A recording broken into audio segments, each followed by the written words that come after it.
Let me start by asking you, fellow YouTubers, are we tough to be friends with?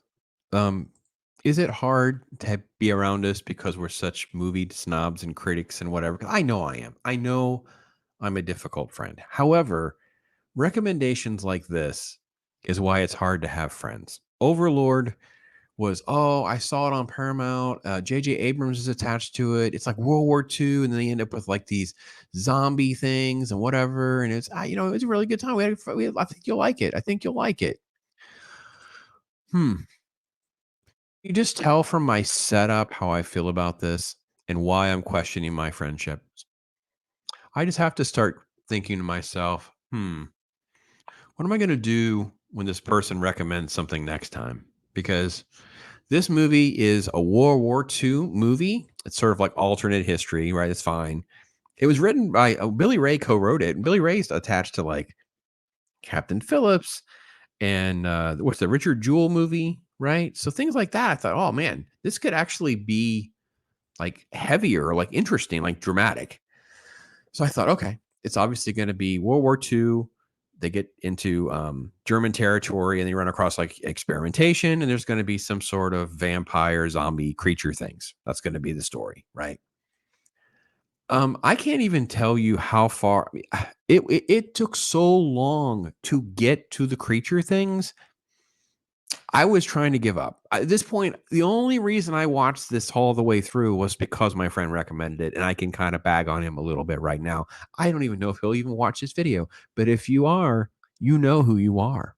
Mhm. Mhm. Overlord is well, let's do a little bit of trailer because the trailer spoils everything. Okay? You get these great setups in the plane. Again, I do love the fact that we just create history with, some of these scenarios and how things go down, but their plane gets hit and they go down and somehow some of them survive. It's totally like action and absurd. All of those elements that you would want, and then they're just grunts on the ground.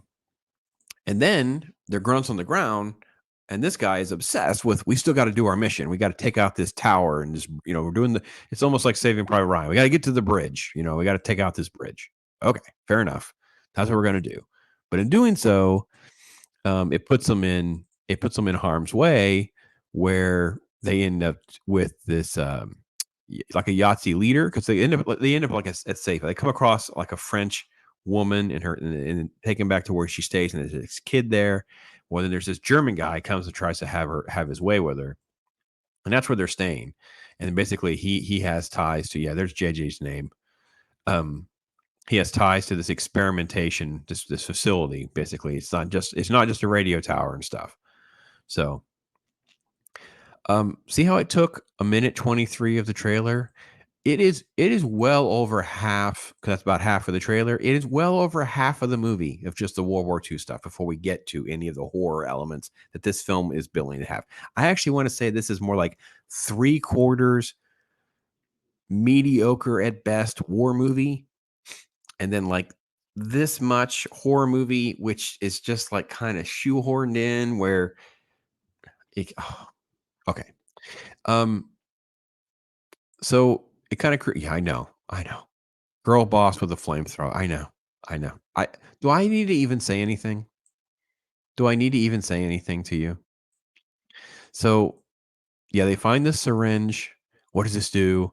So, okay, this is Wyatt Russell. This is Kurt Russell's son. He's the only thing good about this movie.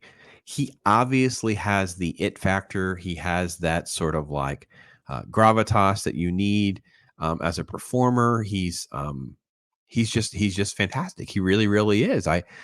He is by far one of the best parts of Falcon and Winter Soldier because he pulls off U.S. Agent so well. He's good in this movie.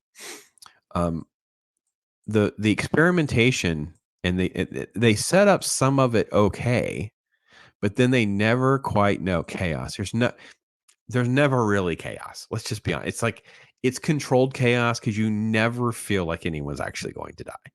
The stakes are never really, really there. It is They do. I think some people showed up to do the best that they could with what they had to work with, but at the end of the day, it's a lot of dumb. It's really what it is, and I kid you not, the experimentation and the battle sequence or whatever, it gets so bad. Well, we're going to use it on me too. I'm going to use it on myself so I can eat. I'm like, oh my god, it was dumb in Secret Invasion. It's dumb here too. Yes, it is that dumb. So, uh, there's supposed to be like father son bonding with the kid and the one that likes sports or whatever. And this poor guy, he's supposed to be us. He's supposed to be the audience going through the journey and whatever.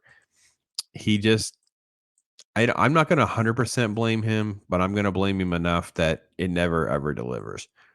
Like nothing ever gets us. It's supposed to be like jump type stuff. It's kind of supposed to get you. I never got that. I don't. I gotta be honest. It's also 2018. So it's a 2018 movie. It's on Paramount. Among the worst movies I've seen this year. So I'll put that in like that bottom 10 category. Doesn't count as worst movies of the year because it's from 2018. Don't waste your time. Star and a half out of 5. A 3 seems high. That's how bad it is. Maybe a 2. I guess I can go 3 because of Wyatt Russell. Yeah, just don't do it. Guard your friendships. Careful who we listen to. Take care, everybody.